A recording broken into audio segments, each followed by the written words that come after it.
Hello, it's Dennis O'Brien. After a 1 week vacation from Let's Talk About It, I'm back with Susan Johnson. Susan, great to be back. It's great to have you back, Dennis, and we're here to talk about a lot of great things that have been happening in the town, and we have a great guest today, don't we?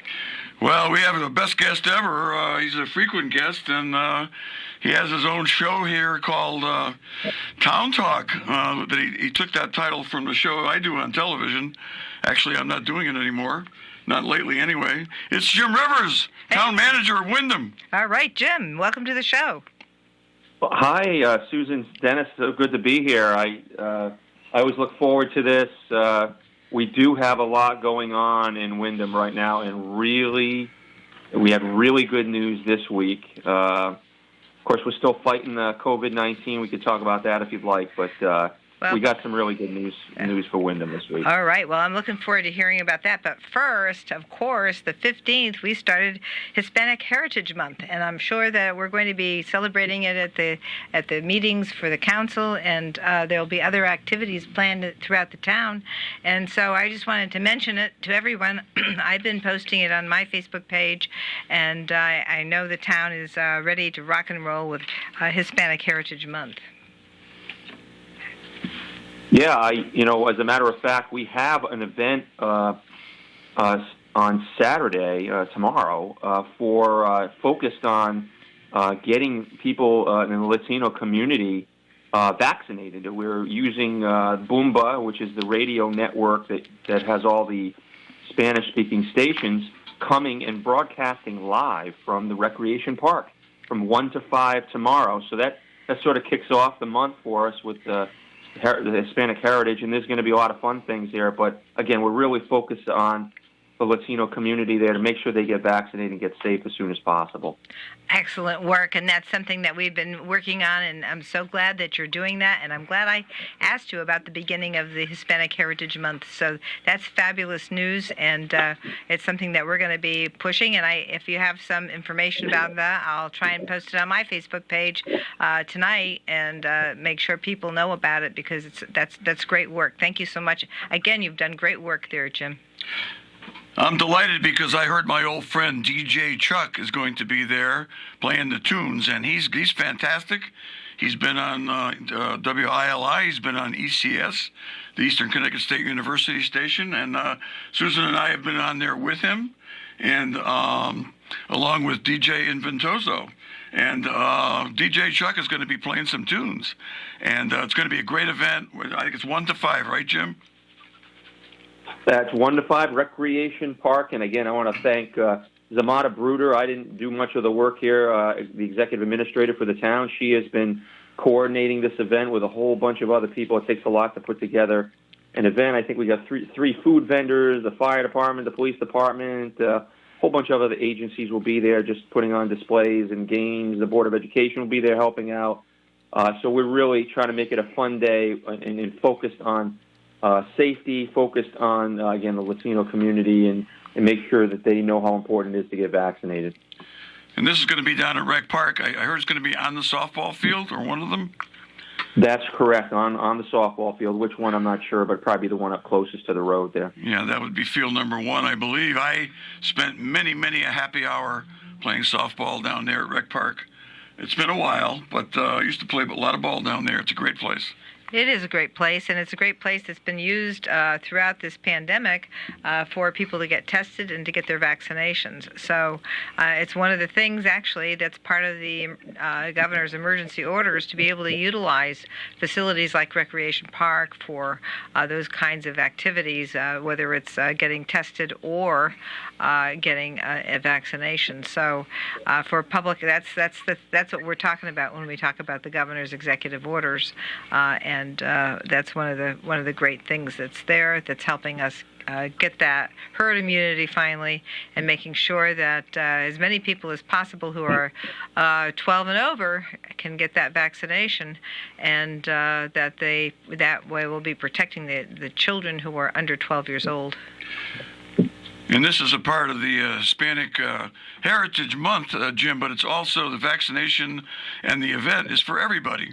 And anybody who needs to get vaccinated, anybody who wants to come down and listen to great music from DJ Chuck and others, can go to Rec Park between 1 and 5. Now, I'd be there getting vaccinated if I hadn't been vaccinated, but I have been vaccinated. I'm waiting around now to get my authorization to get my booster shot.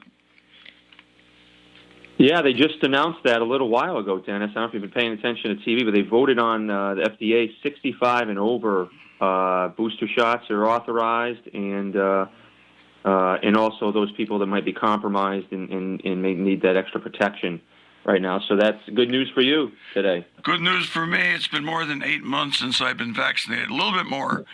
And I believe in the science. I believe in Dr. Fauci and all the other great people who've been working really hard to get people vaccinated, and I can hardly wait to get my third shot. Well, me too, Dennis. I actually qualify for that as well. So I'm very pleased. But now we want to move on to the great news that our town manager, Jim Rivers, has to share with us. Because I know there's been some discussion in the newspaper, and you had sent some information out to the council members.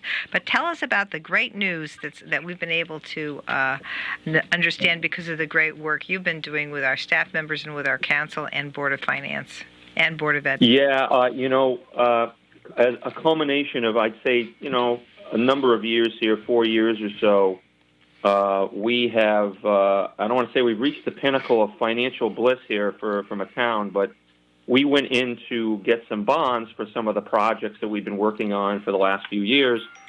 And every year we have to go in, usually about every year, because the short-term notes come due. So you have to refinance them either into a long-term instrument or refinance them into a short-term instrument. So we went in with a package of about $31 million on Wednesday, $19 million bond anticipation notes, and those are 1 year long notes, and then $12.6 million of long-term notes. They're 25 years in duration. And what we do leading up to these bond offerings and note offerings is we have to prepare ourselves as a town. We have to put ourselves out there to the investment community, let them know who we are, show them all kinds of information. They're basically investing in the town, and they have to make sure their investment is safe. And the safer it is, the better rate you get. And so we go in and we have an expectation of kind of where we would be with rates based on the markets, based on what other towns are doing relative to how we are. We're rated AA negative on the scale of ratings on the S&P scale. They start at AAA, which is like a Greenwich, and it can go all the way down into Bs, double B, triple B, where it gets a little more risky. Municipalities in Connecticut tend to be pretty highly rated. We're about in the middle of the pack as far as rating goes in the state. Now, we are very, very sound financially in Windham. We have very good fund balance right now. It's about the undesignated reserves, we call it, about 15% of our expenditures annually, and that's gone up for the last 4 years. And we have very good pensions. We're nearly fully funded in our pensions, 80 to 90%, and going up. We have very low debts for a town of our size and demographics and economics. Many of the other cities have a lot more debt than we do per capita. So we're in a very good position to get and borrow money. We've been talking about this and preparing for this for a lot of years. So now it's time to bond these projects. So we go into Hartford and we sit there and the market opens up and our bond offering is out there and the bids start coming in. It's a bid process. And very much to our surprise and delight, we've got very, very good rates relative to other towns. We ended up with, according to Bond Counsel, that's the attorney that handles this, and the bond broker that was sitting there with us said, and they handle a lot of towns in Connecticut, most of the towns in Connecticut, we got the best rates all year for our package, or both offerings, the notes and the bonds, except for Greenwich all year. So there were towns out there with AAA ratings that did not get the rates that we got. We got a 1.86% on the 25-year bonds, and we got 0.129% for the 1-year notes.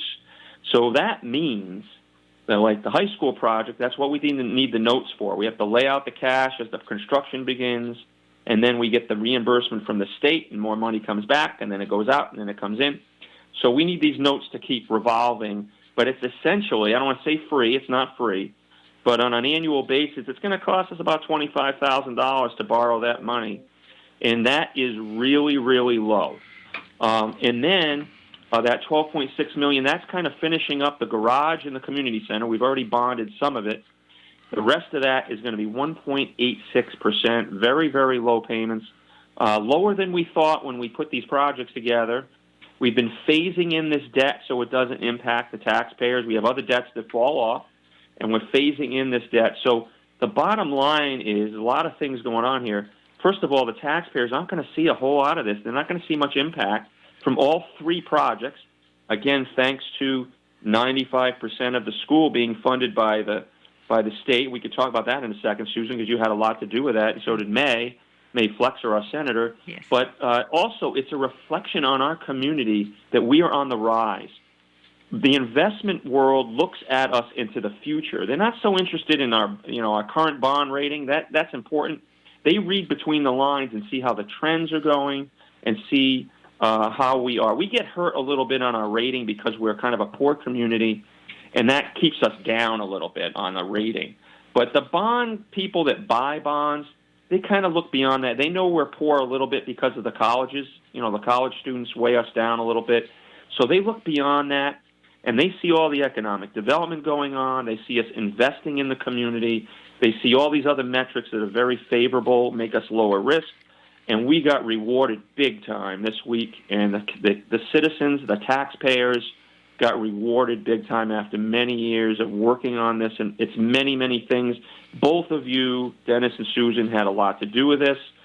Many of the people that have served present and past on the council, boards of finance, got us to this point. Of course, Chris Johnson, one of the best finance directors in the state, he had to make sure we set up ourselves for success over a period of years here, and that's what he's been focused on. So again, I'm going on quite a bit here. There's a lot to talk about with this bonding, but it's fantastic news for the town of Windham.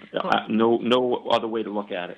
Well, thank you so much for that. That is really excellent news, and it just goes to show how well everybody's working together with respect to our elected officials and our staff members to be able to move projects forward like we have. For me to be able to work with the people at the state level to be able to bring in that 95% reimbursement as opposed to an 80% reimbursement.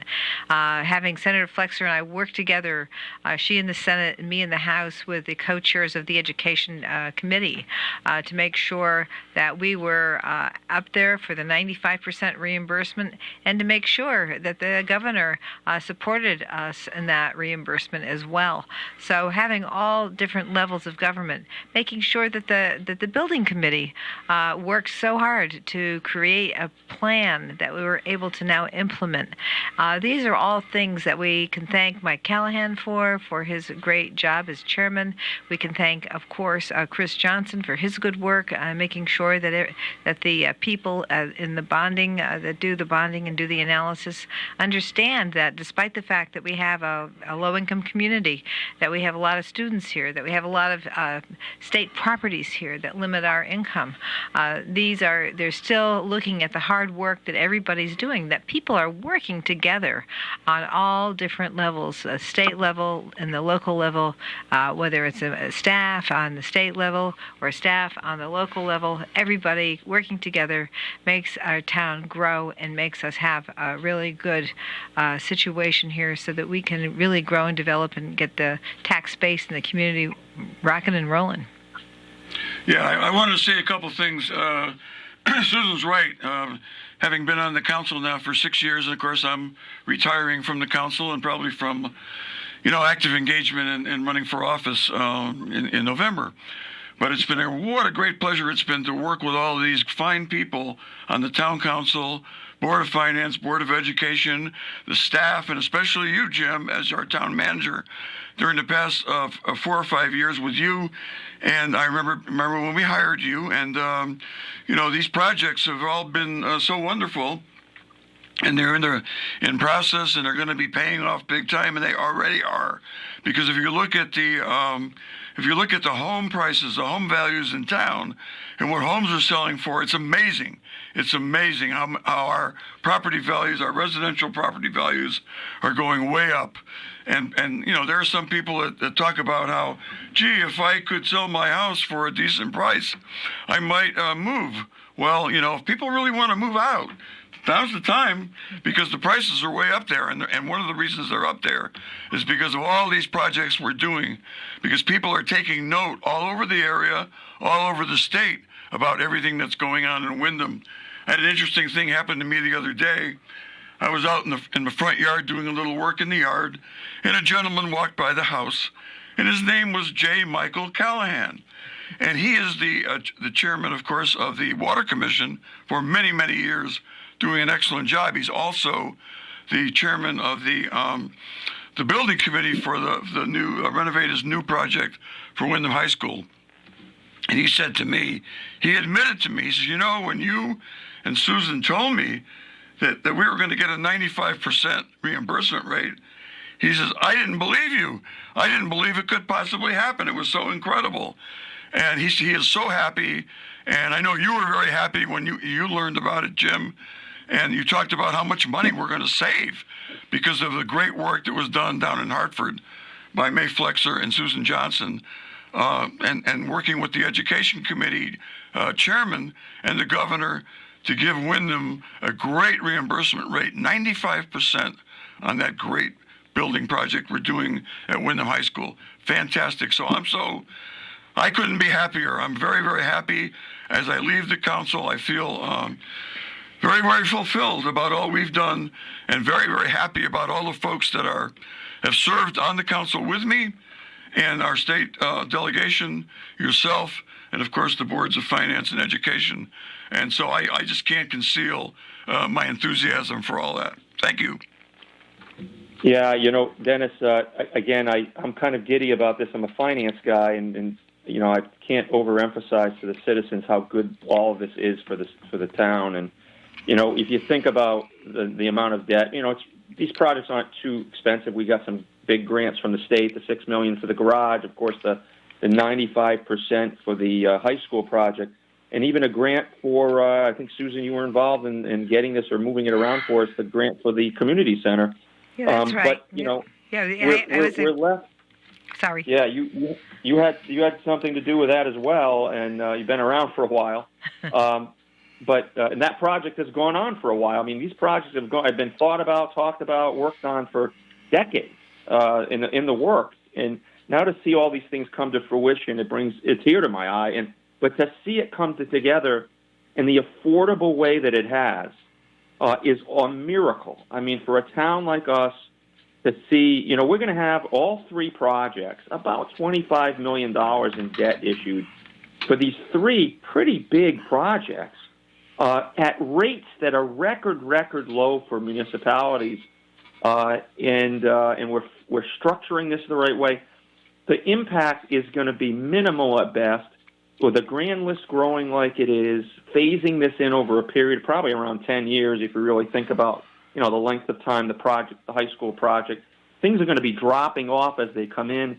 It really is structured in a manner that the returns will vastly outpace the costs as they come on board. So I couldn't be more delighted, and as a finance guy, and everybody keeps asking, how much is it going to cost? How much is it going to cost? And some of the folks that have been more or less against some of these things, I'm like, look, I can't tell you because there's a lot of variables. I don't know what interest rates are going to be. I don't know exactly when the bonds are going to hit. I don't know what the grand list is going to be on that given day or what have you. And I don't know what the income is going to be from the garage exactly.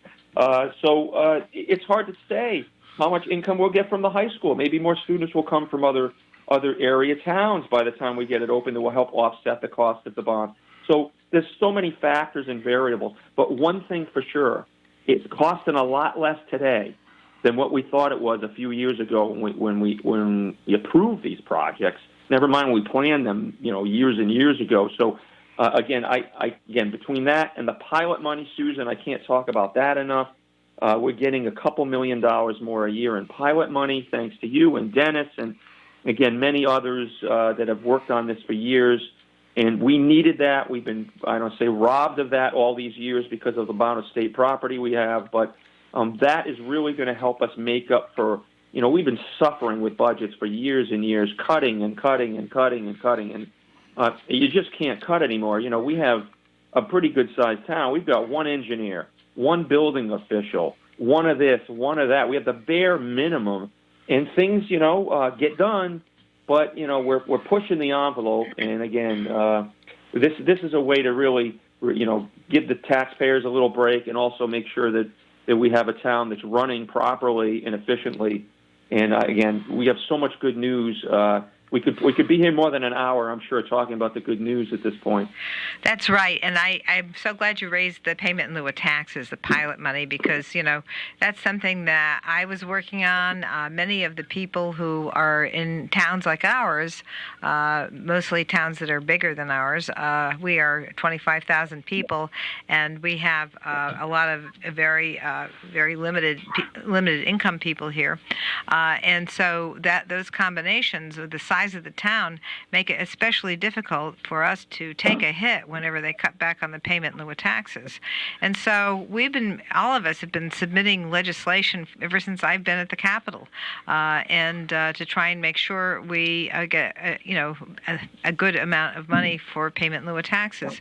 And so finally, with Dennis's work and Don Niles' work of saying no to CCM, the Connecticut Conference of Municipalities, we're not going to pay you that $14,000 a year anymore because we're not getting anything back in return.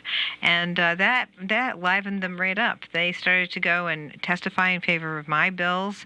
They started working with us on that, and then Dennis started going down to meet with the mayors of the towns that have a lot of payment in lieu of taxes property, and those meetings with those mayors made Senator Looney, who is the President pro tem of the Senate, propose legislation that created a 3-tier program that would be something that we would be able to make sure that towns like ours that have a population that has a lot of needs and also has a lot of payment in lieu of taxes property and that cannot collect any money on some other properties and non-taxable properties that don't even qualify for payment in lieu of taxes, towns like ours would be rated in the top rate in terms of reimbursement rates, and we wouldn't be hit up for a cut like the towns that are not in a situation like ours. So the three-tiered program is really something that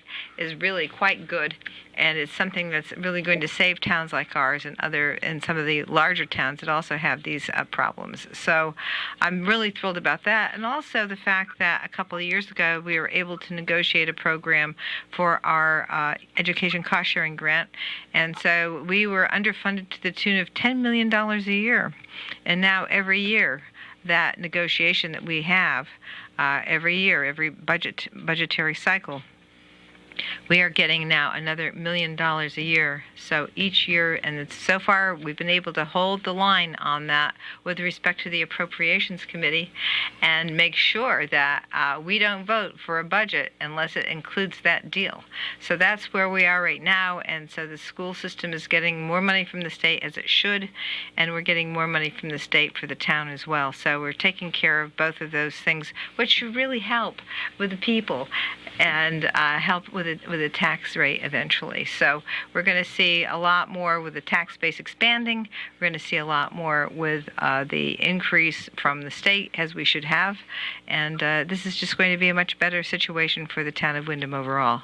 So I just can't thank everybody enough for being able to work with everybody, whether it's Senator Flexer, Representative Smith, or all the people here in the council, the Board of Ed, and all the staff people here in town. It's been great, and I just do appreciate it. It's really been something that we've been able to do so that we would be able to, take care of the people here. Well, we're getting a word now from our producer, Matt Rupar. That's time for a break. So we'll be right back with more good news on Let's Talk About It with Susan Johnson, Matt Rupar, and Jim Rivers, our town manager. We'll be right back. Welcome back, everyone. This is Susan Johnson. I'm here with my co-host, Dennis O'Brien, and our very special guest this evening, our town manager of Windham, Jim Rivers. And we've been having a great conversation discussing all the great things that have been going on in Windham, all the new developments, and all the things that will make our community more and more attractive all the time. So people are moving in here. Houses are selling within a day of being posted. It's just been great. Plus the prices, people are having bidding competitions on some of the houses. So it's quite an amazing situation we're in here. And we're just very thrilled that we've been able to do so much good work here in the town of Windham with the elected officials and the staff members all working together on the local and state and federal level. I want to congratulate the people too, because few of the projects required a vote of the people. We had votes, a townwide vote on the school renovation. We had a townwide vote on the community center, and the people came through. The people came out and supported those projects. They were passed, and now they're becoming a reality. I am just so excited I can hardly stand it. It's a great thing that the people did come out, and it's very, very good. It just goes to show you that people understand what a great thing a new community center will be. What a great thing it is to have the Windham High School renovated as new. These are all things that are bringing us up to the same level as a lot of the surrounding towns that we didn't have that chance before, and now we're getting that chance to do that. Yeah, we were talking at break about property values, and the ultimate metric is the property values, and of course the mill rate is a value indicator of your expenditures over the value of the properties that are in town. And what we're going to see, we're 3 years from the last revaluation. We're going to see a revaluation in 2 years this October. We're going to see a tremendous increase in property values, especially the single-family homes. We saw quite a bit of an increase in commercial property the last time, but we're going to see a great increase in that. And then that mill rate's going to drop way down, which is going to tell the rest of the world that there's more value here. And you look at other towns that are more wealthy; they have very low mill rates because their properties are worth more. Now everybody's wondering, oh my gosh, my property is going to go way up, and now my taxes are going to go way up. It's all relative. If everybody's property values move up at the same time and all the expenses stay the same, then the mill rate essentially gets adjusted so your tax bill would be the same. So don't fear when you get that. I'm telling everybody a couple of years in advance. If you get that big reval assessment and it says, oh, my God, my property doubled in value, well, first of all, it probably doubled in value. But if everybody else has doubled in value, then we'll just adjust the mill rate down, and you won't. Your tax bill shouldn't change all that much. So again, that's the next shoe to drop for everybody. Is I think you're going to see a significant drop in the mill rate in a couple of years here. But a lot of these things we're doing, we really haven't seen the whole effect of. There's a lot of commercial projects that haven't really hit the books here. They got the 150-unit housing development that's on its way up in North Windham. Popeyes should start construction any day. You've got a lot of these projects that took place the last couple of years. They're on the enterprise zone tax break there, where they get a graduated tax increase to help promote more development. They come online, so these taxes start to come in as time goes on. So we haven't even seen the benefit of all of these projects, or for that matter, the benefit of the community center, the garage, intermodal transportation center. But the stage you mentioned at break too, the stage, I was complaining about the stage.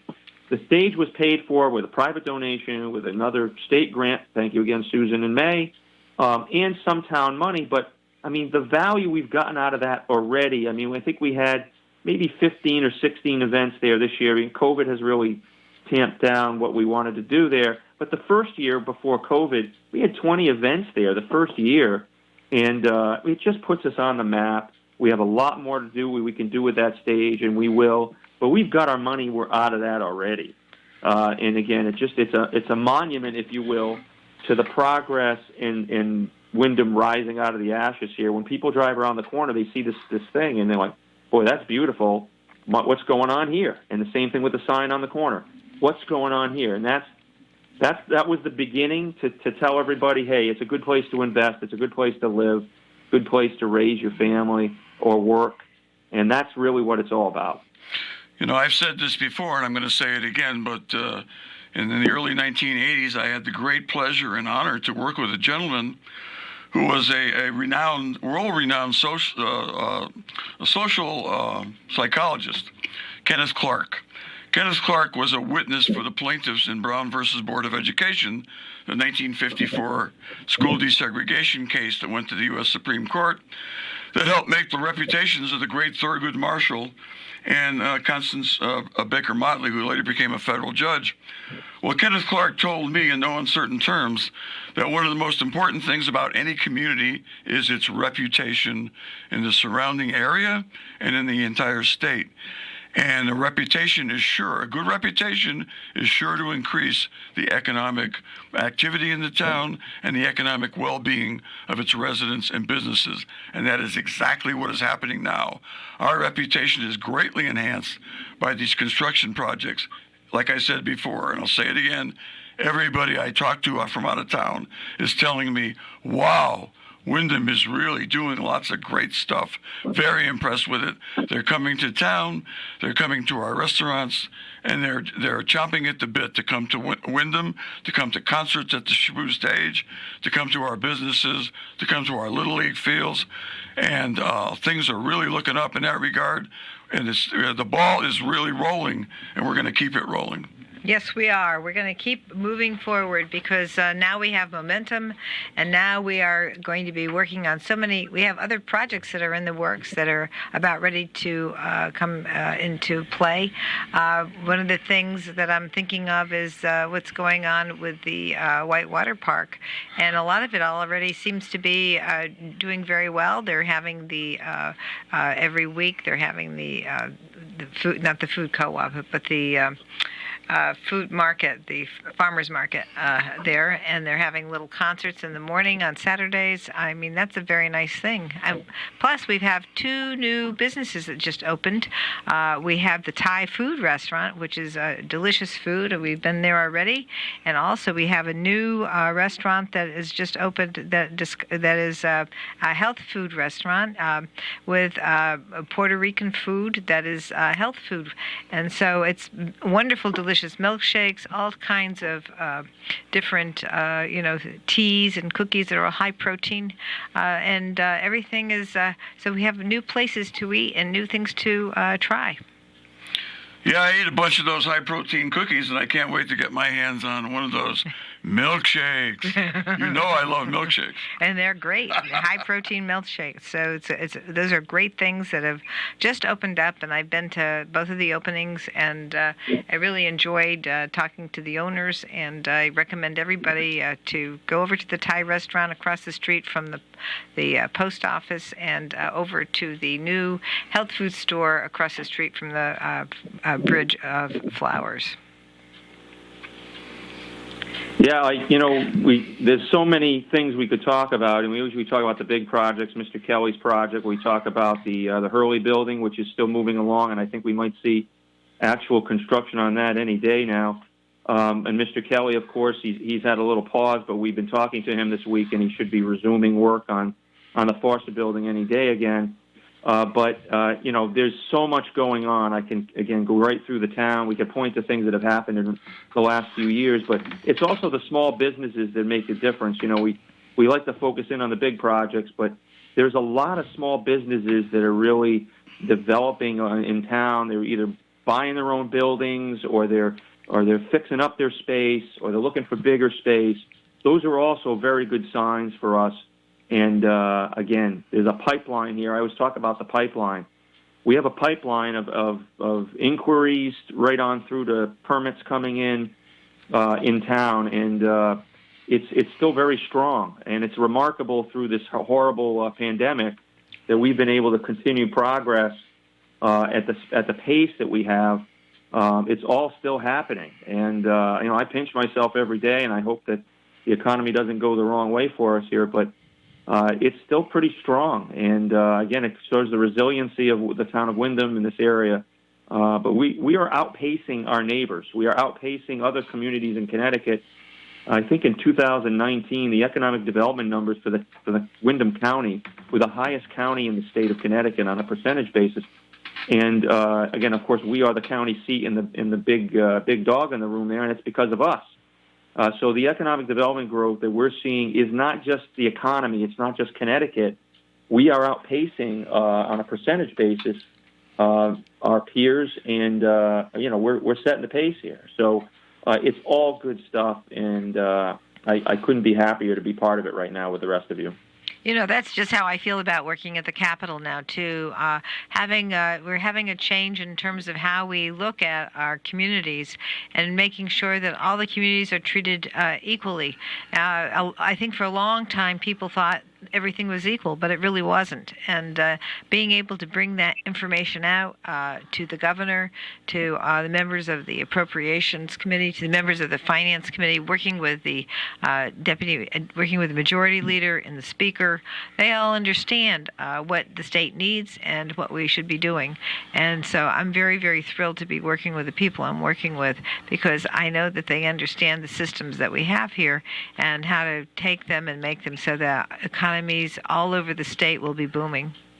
Well, we may be in a rural area here, but we are a small city, and I think that a lot of folks in Hartford didn't recognize that, and Susan really has made it clear to them over the years, and that we are a city, and we need to be treated the same way that New Britain and Hartford and New Haven are treated with regards to all kinds of things. And those groups are getting together and they're working hard. And now we have leadership in the House and Senate now of people who are from the cities. The Speaker of the House, Matt Ritter, is from Hartford. The Majority Leader, Jason Rojas, is from East Hartford. The President of the Senate is Marty Looney, is from New Haven. So those people are in charge of the legislature. They are the leaders. And the leaders of the legislature recognize that Windham needs the same kind of, and deserves, because of what we do for our entire region here. We are the center of the whole region, and we provide services for the whole region, and we deserve to be treated that way. And now, thanks to Susan and May and Brian Smith and others at the Capitol, including Greg Haddad, who is Mansfield's representative, but he was born and raised here in Willimantic, and he's never forgotten that. Okay, those people are working hard to make sure that Windham gets its due from the state of Connecticut, and the governor understands as well. Well, you know, I just saying that is really very important for us to understand that our town serves the region and it serves the state. So does Hartford. Hartford serves the region. Hartford serves the state.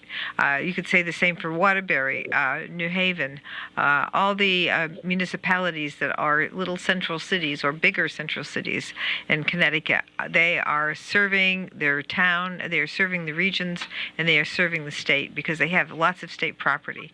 And we need to start understanding that, and I've been pushing that, and I've been calling us, instead of calling a place like Windham a distressed municipality, I call it a serving municipality. And that way it brings the message home to everyone that we are taking care of people here that other towns just don't do. We are doing things here for the region, and that we're set up that way. We're built for that. We have the systems in place, so we need to make sure that we maintain our systems and that we continue to provide the services to the region and the state, but that we also get reimbursed from the state for those services. Yeah, we are definitely the central town in the region. We are a welcoming town. Everyone is welcome here. Everyone. That is not true of every town in this region. I hate to say it, but it's true. They're all different. They have different characteristics. They don't have the infrastructure we have, the great history we have, the great minds that we have here. Let's say that. And, the great capacities that we have here, the great generosity that we have here. So we are serving the region. We are serving a large part of the region, and it's finally being recognized. in Hartford. And that's one of the reasons why we're getting a greater deal with our pilot money, a greater deal with our ECS, and a greater deal with the 95% reimbursement rate for our Renovated new project at Wyndham High School. Better days are here, folks. Yes, they are. And we're going to just keep working really hard, working just like Jim Rivers does, 24/7, never giving up, and keep pushing forward. Yeah, I know we don't have too much time left. I wanted to get in. I hope you don't mind. It's your show, but we still have a pandemic, and I always try to, wherever I'm on, and remind people we need to get vaccinated. I look at statistics all day long. I look at data from across the country and the state. I look at our peers, and I look at Wyndham, of course, every day. And, we're doing okay. We just dipped into that red zone that the state of Connecticut established as a place to take further action, So we took some further action, requiring vaccination out of our employees by the middle of October. We're going to, of course, we went with a mask mandate for businesses and organizations indoors for 25 and over facilities. So, we're doing what we can, but the folks have to step up here. Winter's coming, and I look at this data every day, and we're running in this country about 3 times as many fatalities as we were a year ago when there was no vaccination. This variant is extremely dangerous. It spreads a lot faster and easier, and it's more deadly. So if you're not vaccinated, you are really taking some chances here, and especially as the weather gets colder. Cold weather. Typically, we don't see many flu fatalities in the summer. They come around like December, January, February. That's when we see our flu fatalities. Viruses spread better in the cold weather. Now, we're seeing across the country right now a couple thousand fatalities a day. That is 3 times what it was last September. So, folks, you got to get, if you're waiting for something, the FDA has approved it. The signs are there. The math is there. The science is there. This is the time. You have to wait a month or so to get that second shot. You got to do it now. We're going to have some fatalities here in the winter if people don't get vaccinated up, and I'm pleading with everybody.